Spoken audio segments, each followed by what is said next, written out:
Shabbat Shalom. So what is the name of the month about to begin next week? Mar Cheshvan. Very good, very good. I know I seem petty and a little bit of a nitpicker on that topic, but words matter. And in fact, because words matter, it's one of the slight grievances I have with Eitz Chaim. You all have a copy of the Chumash there in your pew. When it was being originally edited, when the sages of the conservative movement were getting together to decide how to put together a Chumash from our movement, rather than buying one off the shelf, as it were, there was a debate about the translation, of which translation should they use. Because after all, we knew that most people within our communities would be relying heavily on the translation for their understanding of the Torah. We couldn't put in every commentator ever written, and thus the translation had to do a lot of the heavy lifting of making the Hebrew intelligible for a modern audience. And the decision eventually was, in my opinion, to cut corners, to simply use the JPS translation, the Jewish Publication Society translation, which had come out in the late 20th century, and which was considered to be a very fine, readable translation. Well, it is fine, and it is definitely readable. The problem is, of course, that it is too readable, and it puts into its readability many assumptions that are better left as part of the granular debate over what the verse actually means. That is to say, they have smoothed out all of the bumps and twists and turns that the text tries to give us as hooks for our deeper investigation. And as such, the suspension on this car is so great, you don't know you're going over a rough road. And thus you walk away thinking you've got a clear understanding of the text, when all you have is a clear understanding of a translation. Case in point. The section that I told everybody to pay attention to, B'nai Elohim. What do those words mean? Let's break it down. I make you bet that most of you will give me a very clear translation of the word Elohim. God. Very good. God. Or, I heard?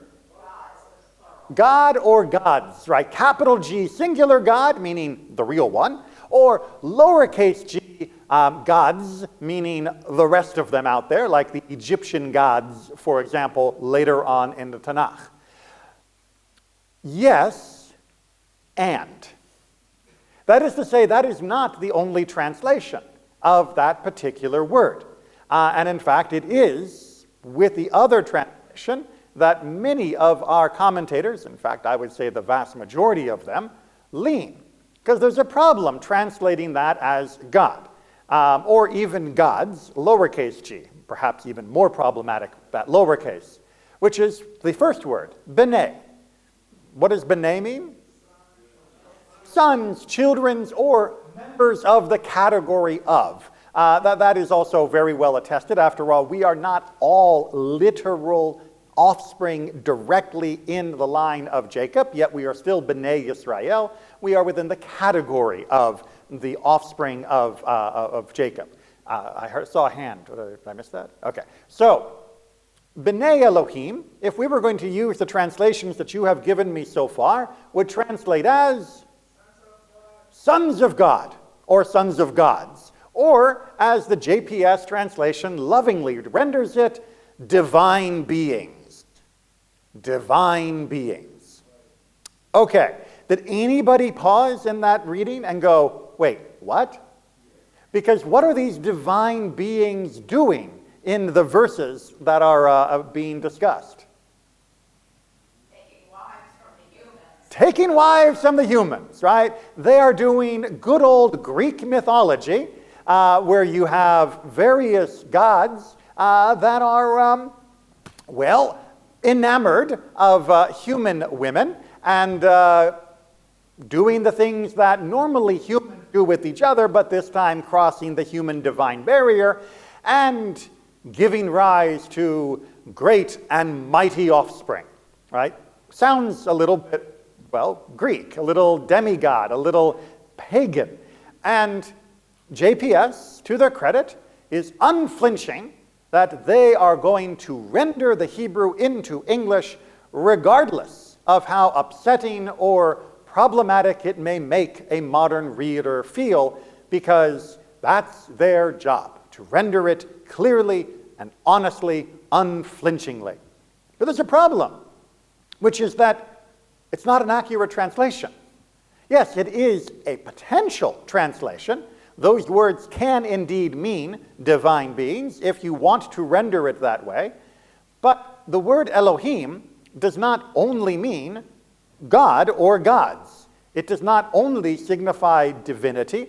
It signifies, as I'm sure the JPS translators would be the first to point out, might, power. It is the same root for El as in El Shaddai, one of the other names for God. It is the same word that was used throughout that portion of the ancient Middle East to mean mighty or powerful, and oftentimes it referred to human beings. That is to say, even within the Torah itself, let alone within the broader context of Tanakh and other texts from the ancient world, the word Elohim and its various forms often refer to people that are in positions of authority and positions of power. Now, in English, this is hard to render, but you might want to put it into something like the lines of the high and mighty. Right? We get that phrase in English when we talk about the high and mighty. Certainly if you lived in a time when there was an aristocracy, or if you live in a community which recognizes certain people as being the movers and shakers of your community, you might call them the high and mighty. You'd be using the same basic concept that this word is. Now, what is higher than God? Nothing. And so, of course, the word Elohim often refers to God. But what is higher than me? Well, there's a whole host of humans that are higher than me, and they might also be referred to as Elohim, as the powerful ones within the mortal realm. And indeed, this is how universally Judaism has translated this section, up until JPS decided to be honest. They translated it as being, these were powerful human beings. Now, we'll come back to exactly what they were like in just a moment, but I want to just justify this translation a little bit more, because some of you may be thinking, so you mean even 2,000 years ago, our sages were uncomfortable with the idea of the divine human cross, and they were whitewashing our ancestral pagan origins, yada, yada, yada. No, it simply does not make sense with anything we have seen in Torah, or the rest of Tanakh for that matter, to believe that Judaism ever held as a Jewish concept the idea that there could be crossbreeding between divine creatures and humanity. It's not what we understand to be the role of humanity and the role of malachim, of angels, of other divine creatures. They simply exist in different realms. That which is divine is non-corporeal. If it lacks a body, well, then it lacks the equipment to impregnate anyone. Fundamentally, it is a physiological impossibility because they lack physiology to carry out the deed, if you will. So, in basic order, we can see that this, throughout Tanakh, the angels are always described in a way that precludes them from having intimate relations with humanity. It is consistent, it is universal, it is incontrovertible. Unfortunately, the JPS translators felt that, well, maybe this part came from a different tradition, and therefore we should translate it. But to interrupt the flow of the text with an idea that it must have come from an outside source, well, that's a whole nother conversation. But it shows their biases more than it shows the biases of our traditional translators. So, who were these high and mighty folk that were having their way with the, well, lowly humans? Well, indeed, that's the way it usually gets translated. There are two usual explanations for this. The first is that at this point, you have two main trunks of the human tree. You have the children of Cain. Those are the ones that came from Cain. Remember, the one who murdered his brother. And they are considered to be not so great as far as people go. And then you have the children of Shet, or Seth, which was the third son of Adam and Chava, and they were much better. And the idea would be that these were the children of Seth, the elevated humanity, who were having relations now with the children of Cain, the lesser version of humanity, and as such led to a corruption of the morality of the line of Seth, which is why we are going to end up with a flood come next week. Everybody follow the logic there? Okay. The second explanation is a little bit less about the lines of family tree and more about the structure of the human society, which is to say, as we know, there are some people in any given community that have more power than others. There are the judges, there are the chieftains, there are the people who have the armed brigands that are backing them up. There are people who have more pull in any given community. They are the Elohim. They are the high and mighty of that community. At this particular point, says the Torah, those people within the society were so powerful and so unhinged from moral consequences that they were willing to take whomever they wished as their bride. That is to say, if they saw a woman that they liked, they took her. It is describing assault, it is describing rape, it is describing a form of sexual slavery that would be taking place when you have a strata of society that has the power to say, we answer to no authority. We answer to no rules of what is right and what is wrong. Might makes right, and what I want is fine as long as I have the might to back up my demand. And as such, they were forcibly taking the other women who were not from the high and mighty strata and doing with them what they want. Now that what they want figures in both narratives, and what they want figures prominently in the text itself, although again, JPS sort of smooths it over with the phrase, as they pleased, as opposed to the phrase, as they selected, which is a much closer rendering into English of that word, that they were going through a bechira. They were choosing these women, not just because they were attractive, but because they were attractive. What do I mean by that distinction in intonation? What I mean is that according to many commentators, and reading through the outcome of their mating practices, they were engaged in a form of eugenics. That is to say, the high and mighty said, I want my kids to come from a person that looks like that. Because a person that looks like that is grade A breeding stock. That's a person who's going to produce good offspring. They may not have understood DNA. They may not have understood hereditary relationships in the way that we do. But they certainly knew enough from animals that if you put together two prize-winning cows, your chances of getting another prize-winning cow are very high compared to putting a prize-winning cow together with a scrawny cow. As such, they were trying to create great offspring, and they weren't asking to do so.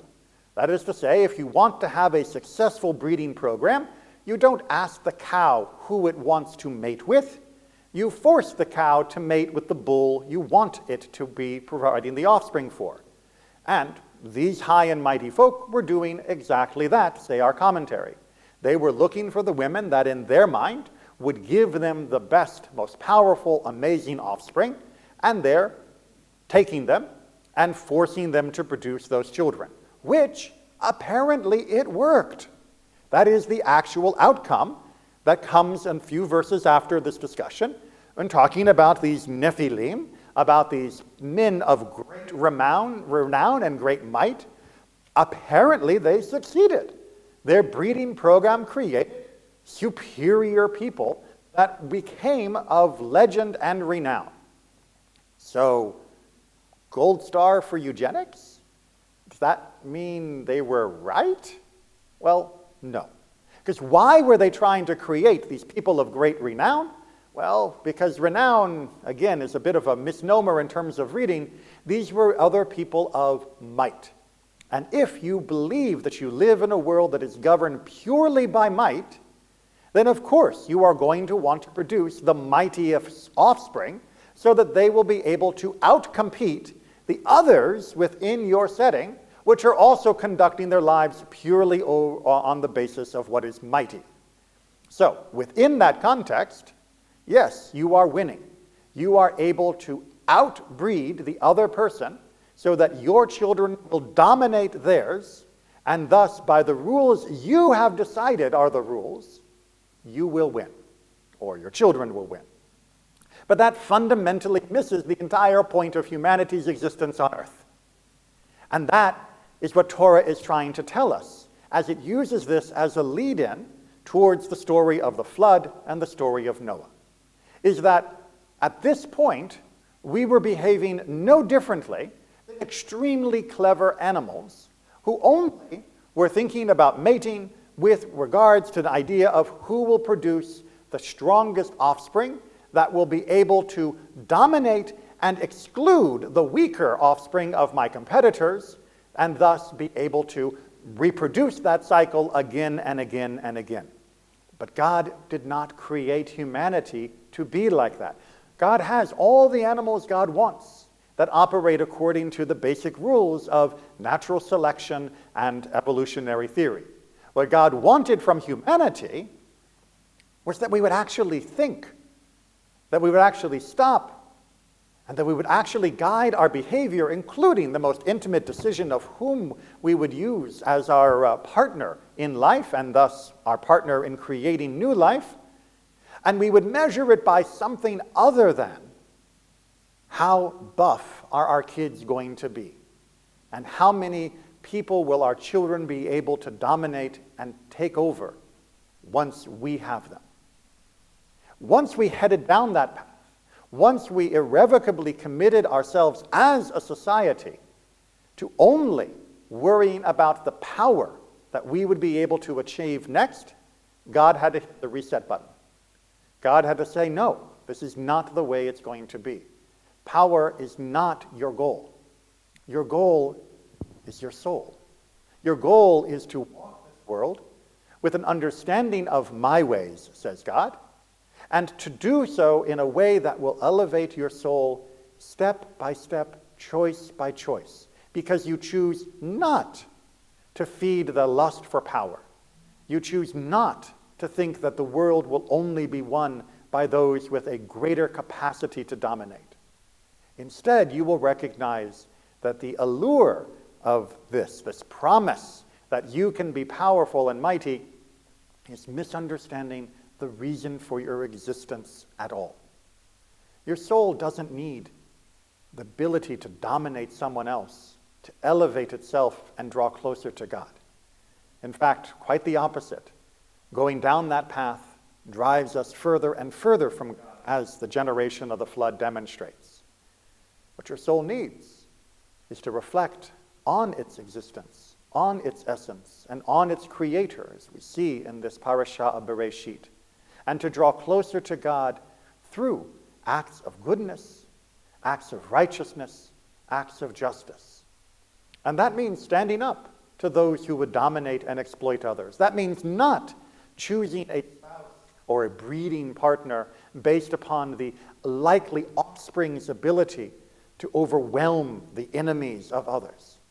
If we think only in those terms, we are squandering our existence. And when we finally do stand before the throne of the Holy One, we will have a lot of explaining to do of why we debased ourselves, turned ourselves and those around us into nothing more than livestock, rather than the beautiful spiritual creatures that we were designed to be. When we stepped out of that garden, our eyes were open to the possibilities of what is right and what is wrong. And we were given the task to choose what is right, because it is right. We can still work on that today. Shabbat Shalom.